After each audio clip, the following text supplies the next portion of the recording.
అందరికీ నమస్కారం. Welcome to our channel. తెలంగాణలో రైతు బంధు విషయంలో కాంగ్రెస్ ప్రభుత్వం మరో సంచలన నిర్ణయం తీసుకుంది. రైతు బంధులో సీలింగ్ను ప్రభుత్వం మొదలుపెట్టింది. ఇందులో భాగంగా రాష్ట్రంలో 7% రైతులకు రైతు బంధును కట్ చేసేందుకు కేబినెట్ ఆమోదం తెలిపింది.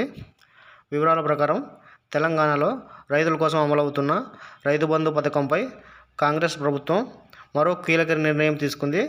రైతు బంధులో సీలింగ్ను మొదలుపెట్టింది. 7% రైతులకు రైతు బంధు కట్ చేయడానికి నిర్ణయించింది.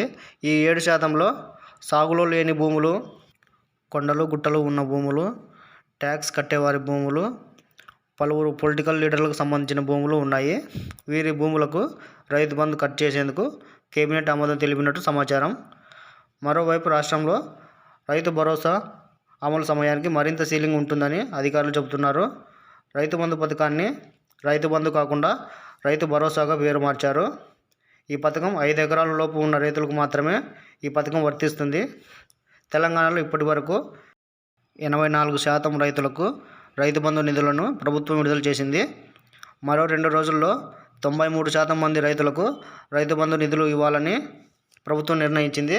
దీంతో త్వరలోనే రైతుల ఖాతాల్లో రైతు బంధు నిధులు జమ కానున్నాయి. ఇలాంటి మరిన్ని అప్డేట్స్ కోసం మన ఛానల్ సబ్స్క్రైబ్ చేసుకోండి. Thank you for watching.